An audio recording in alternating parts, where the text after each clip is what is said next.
That's me, the L7 Weenie is the Al Travis Show. We're lucky to have her on. Shannon Watson, who's like Taylor Swift. She's on her world tour, and we're lucky to have her on the program. Shannon, how are you?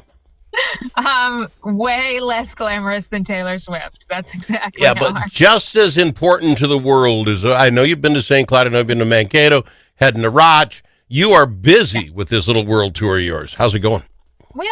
It's going well. I've been really happy about the response that we're getting in each of these communities. And yeah, it's good to see people coming together.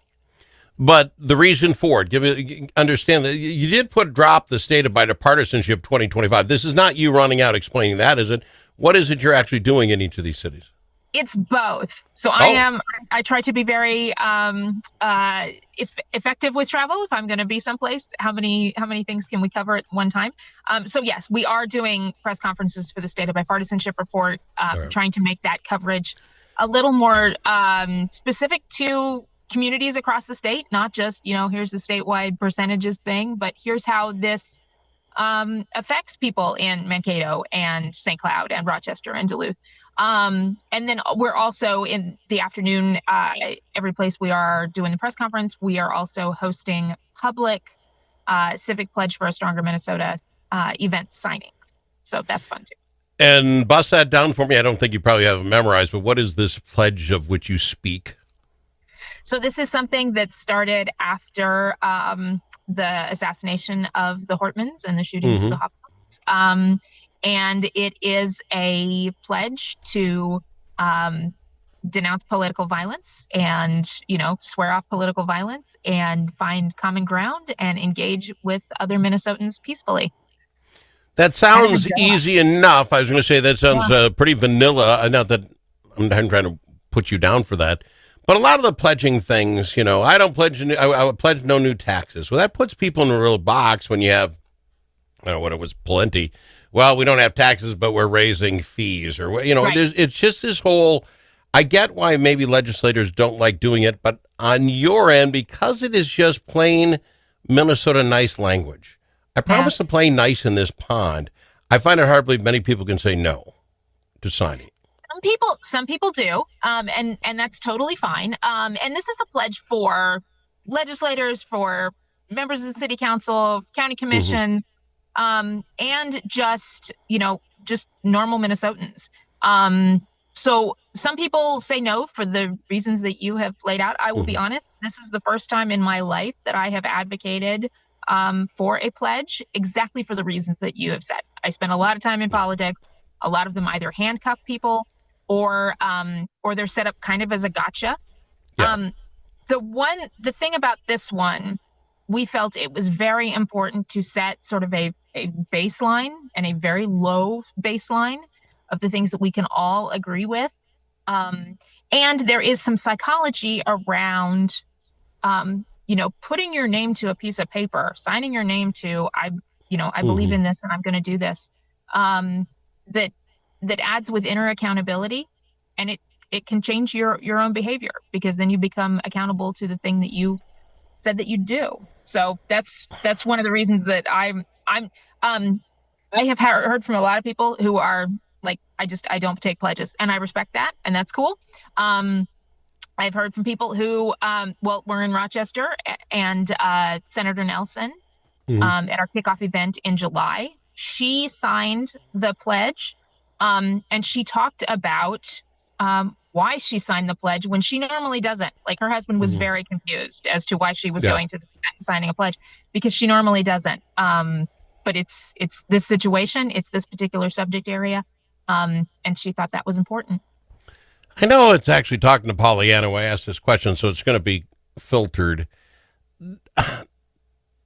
Those that are signing it, and even those that don't because they don't sign pledges, it's not hard to realize what's happened in Minnesota and across this country in the last 6 months. Yeah. We have to change. We have to stop talking the way we talk, because some people without all their faculties will take some of this stuff to heart and do crazy stuff. I think that's fair enough to say. I think that's absolutely fair to say. But I don't know. I'm feeling weird today. I don't know if any of this sticks and I'm sorry about that. Here's my point to you.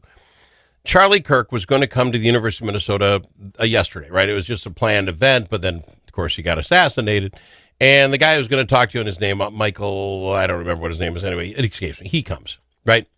And okay, for those that want to go see that, didn't we learn anything 10 days ago? Go see it. I don't go. Yeah. And yet there's 100 people outside protesting it and singing weird songs. And I'm just like, I don't know. Maybe it's me, Shannon. I don't have enough timer in my life to go tell you what you're doing is so wrong. I want to stand out here for 4 hours and sing weird songs that don't rhyme, by the way.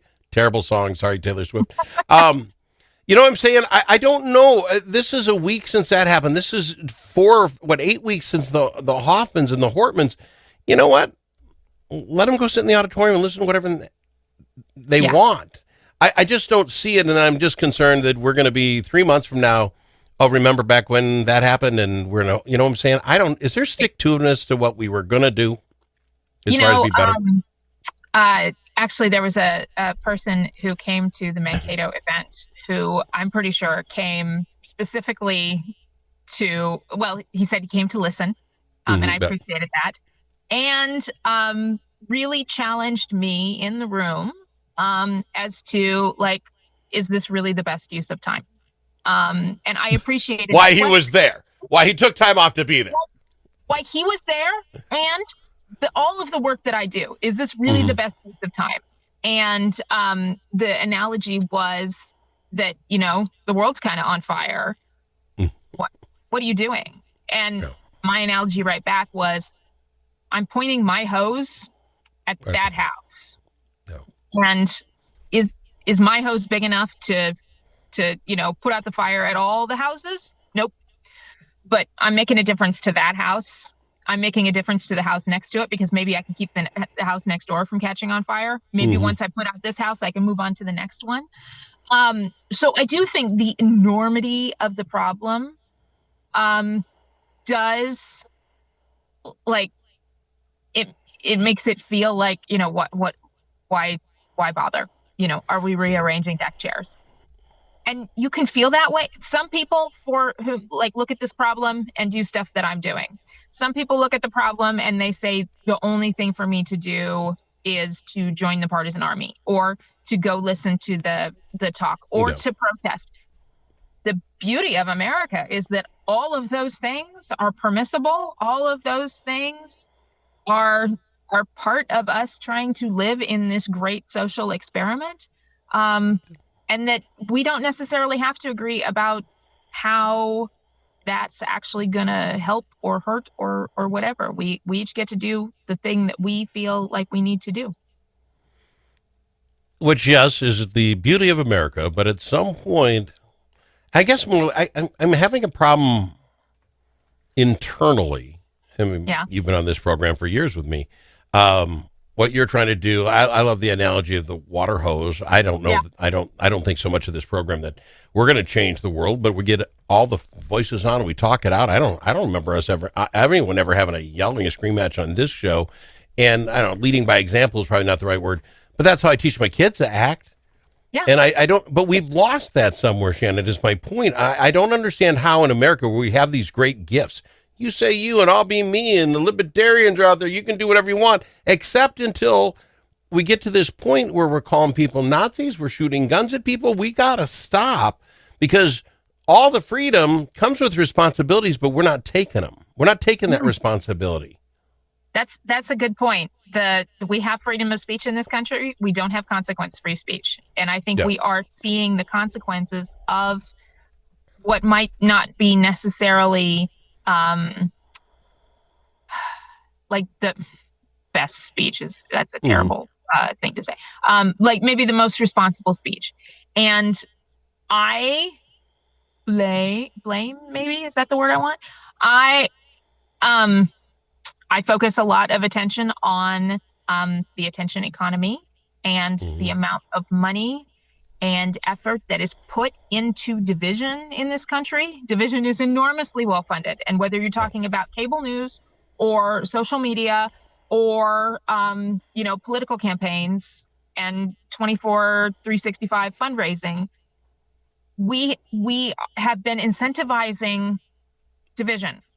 And as long as we do that, that's what we're going to get. So like what I'm trying to do, what your show is doing, is incentivizing, not necessarily even agreeing, but listening. Yeah. And finding the things that we can agree on. I love what you're saying there, because you do have to follow the money. And I would tell people that listen to this program, hang on to your checkbooks. Just put them in your pocket for a second and see who acts the way you want them to act. So in the next time one of our guys come out and call your group fascists, or you call my group Nazis or whatever, you just hold that checkbook. So, that's not what I'm playing with. And as soon as they start seeing those, oh my God, the amount of texts and crap I get. Great. Yep. Hold the checkbook. And when people start acting right and you see somebody say something correctly on C-SPAN or send a check. They follow the money too. As much as Shannon watches, they follow that money. And we can change the tide. We can. All right.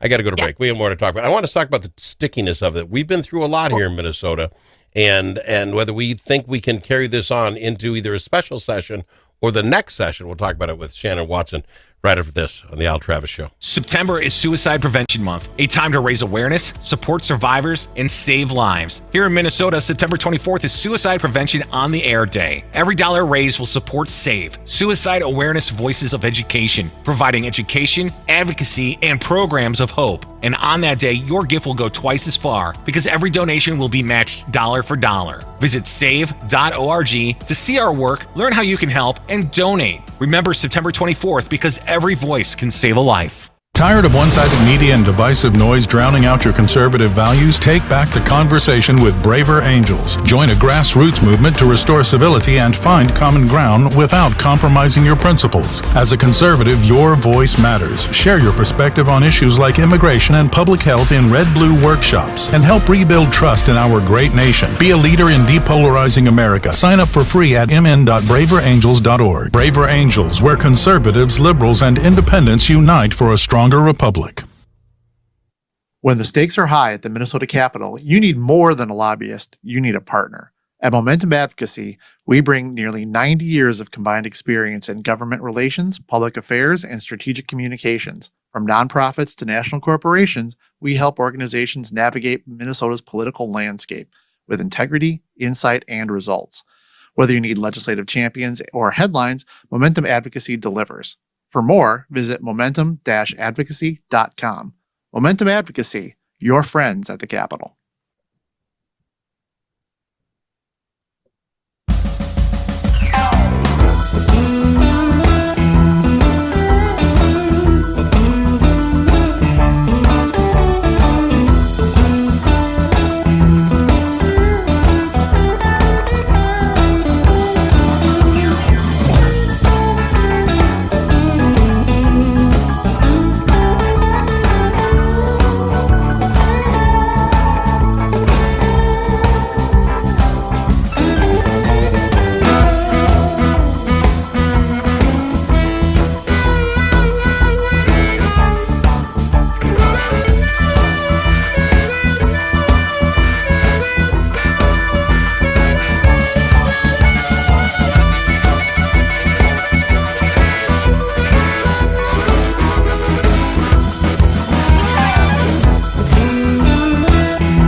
ask him his opinion more than once. Al Travis on The Al Travis Show. Lucky to have a Shannon Watson in with majority in the middle. I'm talking about a stick-to-iveness on the stickiness of it.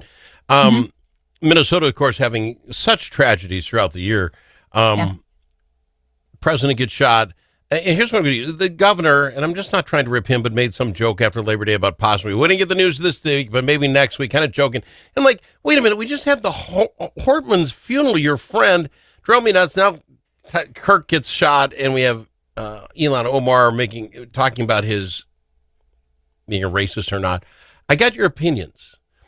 Could we not? Because here's the problem. We're going to have a special session. Maybe we'll, maybe won't. Going to be Second Amendment. Oh, you want babies to die, and oh, you can't want to take my guns. Can we not get some momentum with us and all agree that maybe, I don't know, dress like a cop, the Hoffman bill. Yeah. Dress like a cop, bigger penalties. Yes. Who in God's green earth's against that? Let's go. Okay, we all agree. Let's build on that. Let's do this. No dumping trash out your window. Oh, I can go for that. Let's start building some momentum here before this all stops. And that's my problem. I feel it's all going to stop in 3 weeks. Shannon, we're right back in the same boat we were 8 months ago. Yeah. It's interesting because the increased penalties for impersonating a peace officer is actually a bill that's been around for a while. Yep. And I think it was Limmer who held that bill a while back, which is not, I mean, like, is not John Hoffman or anything else, but sometimes there are good ideas that the legislature just doesn't have time to implement or doesn't rise to the top of the priority list, that then we go back and figure out, oh, this is why we need this situation. So, I don't think, and I'm not putting any money on this, but I can see why the governor would want to call a special session, because it is in his power to call a special session. That would be advocates have been asking him to call a special session, and then he can call a special session. So maybe he will do that. I don't necessarily think they are going to come to agreement on any gun bills. If all of the conversations are held the way the Senate committee was done, there's this balance between trust and transparency that the legislature has to deal with, and doing all those things in public, that was not gonna work. They need a John McCain, Joe Lieberman style gang of 8 or 13 or 14 or whatever that was. They need that. They need a bunch of people to go in a room and figure out what is it that we can do. And then they need to come out as a group and say, this is what we're going to do. And then they need to have each other's backs, which I think that last piece is probably what is almost impossible to have, because there's the people who work at the legislature and people who are elected at the legislature, and then there are the campaign arms, and sometimes those are the same people, sometimes not. But the campaign people are constantly looking for opportunities to get in the majority, because then in the majority you run the table, you get all the stuff. Which is the thing that we've sort of been advocating against for a few years. But I'm back to, we're not good at getting along, so let's build a little momentum. Remember when you used to fight as a kid and your mother may go shake the other kid's hand and all right, we got to start doing that. And starting with Second Amendment stuff is probably not going to get us to that first win that we need to build this. And that's what bothers me. And again, I'm telling you, I think by we get to Thanksgiving, Christmas, we're going to be the same people looking at February in the new session, and we're going to be 67, 34, 35, whatever it is. And that's where we're going to sit. And I'm sad about that, Shannon, because I know you're working hard, and I apologize, but we're out of time. Keep working it. You're going to make a difference. It's a little fire. I love the fire hose analogy. You too, my friend. All right. Majority of the Middle. Shannon Watson on the Al Travis Show. Check her out, majoritymiddle.org.